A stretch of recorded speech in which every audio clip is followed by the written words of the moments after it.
everyone. Today I'm going to be baking up some dessert and using up some food from our refrigerator because we're getting ready to go on an Aldi haul. And I'll be doing a comparison between Aldi and Walmart. What I'm going to do, leftover crushed pineapple, and we got chocolate chip cookies. I'm just going to combine it with this. This coconut's getting very old, so I'm just going to. Some of the cookies I'm going to use with coconut, and some without, because my husband he doesn't want coconut in his chocolate chip cookies. At least not all of them. So let's make pineapple crisp first. The thing I'm doing, I'm straining the pineapple into a very large teacup. So I'll strain it. Because I need all of that juice strained out of there. And I'll be drinking the juice for my morning juice. I sprayed a small baking dish, put the pineapple in the baking dish, and spread it around.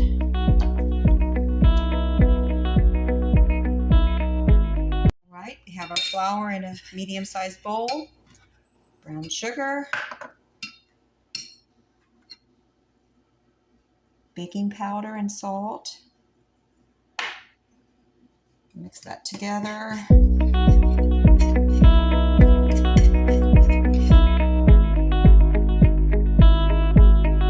And half of a chia egg. And mix that together very well.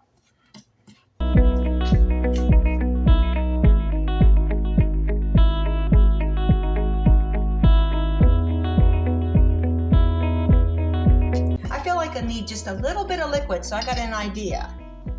Just a little bit of pineapple juice.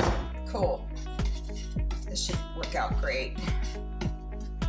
The chia seed, the texture is different from an egg, of course. But this was a great way to, I only needed half of an egg.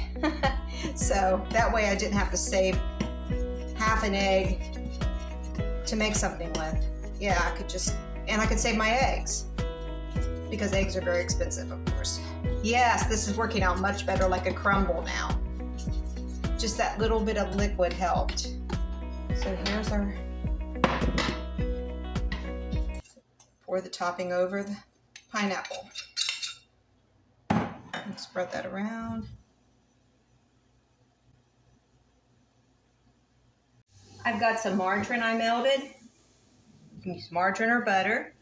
Just melt that up. Just pour that over the dessert. Put some cinnamon.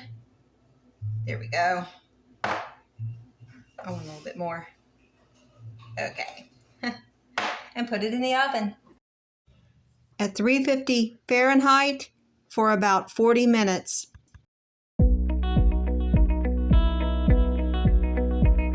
Pineapple crisp out of the oven. It looks really, really good. And I've got these walnuts. Not very many left. I think I'm going to put those in the cookies also. If my husband doesn't want those, he could just have the plain chocolate chip. Me personally, I like different textures in my chocolate chip cookies and different flavors going on and make it more interesting. So what I'm going to do, I don't have very many left. I'm just going to put them all in the chocolate chip cookie dough with coconut flakes. Smash these up with the hammer. There, that's pretty good. That way they're smaller pieces and they go all through the cookies, and I just love that. So I'm just going to make the plain cookies first. Just put them on the cookie dough on the sheet. I'm going to make these a little larger than usual. I usually make them really small. Some coconut and some nuts.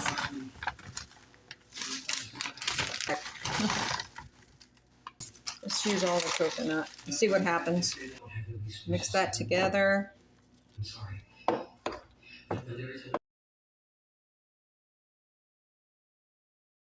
I'm really amazed how well the other ingredients, coconut flakes and walnuts, stretched out this cookie dough, and it's going to go a lot further now.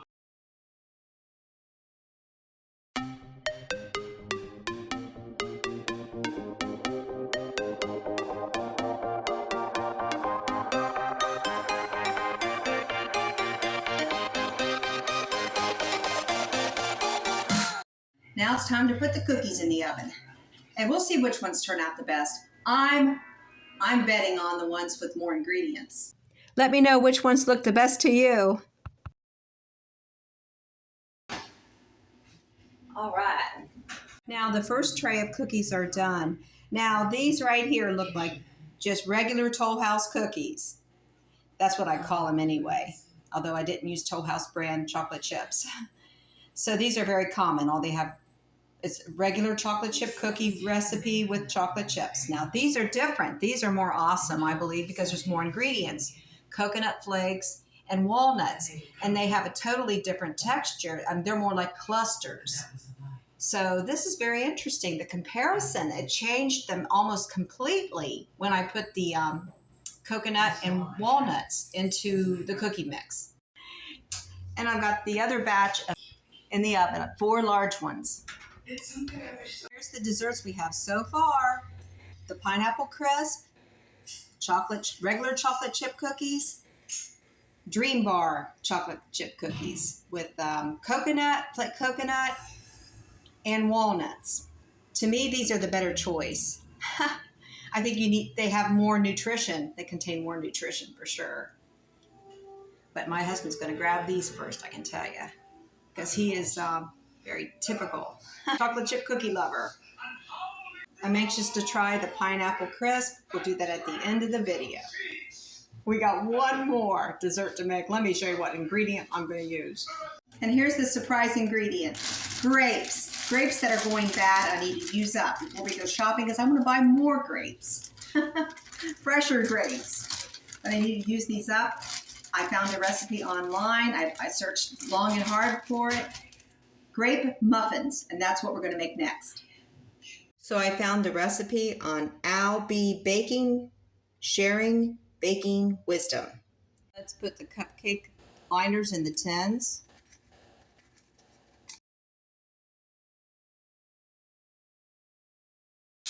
Okay, and I melted my butter, but it needs to cool. Okay, let that cool for a little while there. The recipe calls for buttermilk or milk. Well, I want to make the milk, I want to turn the milk into buttermilk and give it that tangy flavor. So we're going to use some apple cider vinegar there and stir it in and wait about 10 minutes. And this will develop a buttermilk flavor. Mix our wet ingredients with our sugar, melted butter, egg mixed with vanilla. It's a beaten egg. And the buttermilk I made. Mix that together. Separate bowl, we mix the flour with the baking soda, baking powder, and a little bit of salt. Pour it into the bowl with the wet ingredients.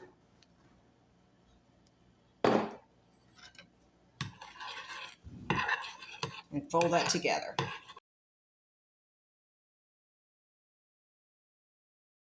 Some of the flour lumped up, so I'm going to give it a whisk.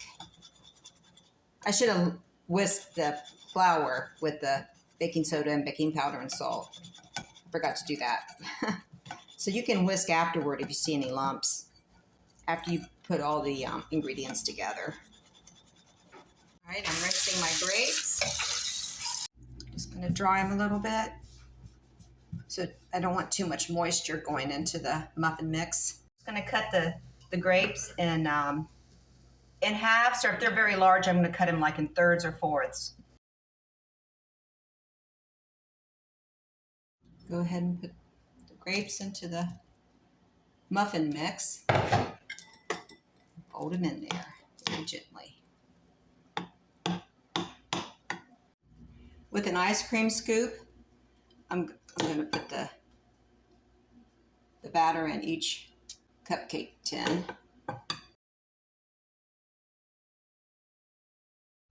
I'm just making sure I have them about 2/3 of the way full. And this is making more than I thought originally. It's at least going to make 8 or 9. So you bake the muffins in the oven at 425 just for 5 minutes. And then you turn it down to 375 Fahrenheit for 25 minutes approximately. So we'll see how this goes. That would have made a lot. If I made the full recipe, that would have made quite a bit of muffins. I made 9. I'm guessing that my muffin tins are on the small side, so the muffin mix went further. So the reason I was supposed to put them in there or turn the temperature up to 425 for the first 5 minutes was so they would brown on top right away. And that's exactly what happened. Now this looks like I overfilled them. I only made half a recipe, so I don't know what's up with this. This was my first time making this recipe, so it's always interesting. I will make it again. I can tell by the way they look, they're going to be absolutely delicious, and that's what matters more than anything. And we can cut off some of the excess if we like, but we'll see how they look when they're completely done. I can hardly wait. It was purely optional, but the recipe said you could put sparkling sugar on the muffins. I didn't have sparkling sugar, but I did have some blue sugar sprinkles, and I just think this looks beautiful. Yeah, they're very brown and a little misshapen, but I think they're awesome. And here are the homemade desserts on a budget. Pineapple crisp, grape muffins, and chocolate chip cookies with coconut and walnuts. I will link you the recipes in the description of this video. So I've got a sample plate here, and we're going to try these desserts. Okay, I'm going to try the pineapple crisp first. That's the first dessert I made with leftover crushed pineapples.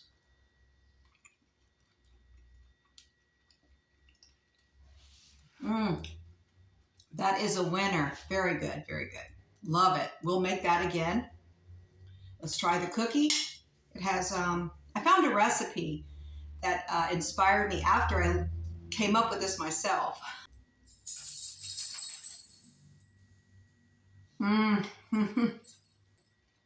If you're a coconut chocolate lover, and nut lover, you will adore this recipe for sure. Now we're going to try the grape muffin. I've got it upside down so you can see the grapes. And make sure these cool completely in the cupcake holders so they won't fall apart.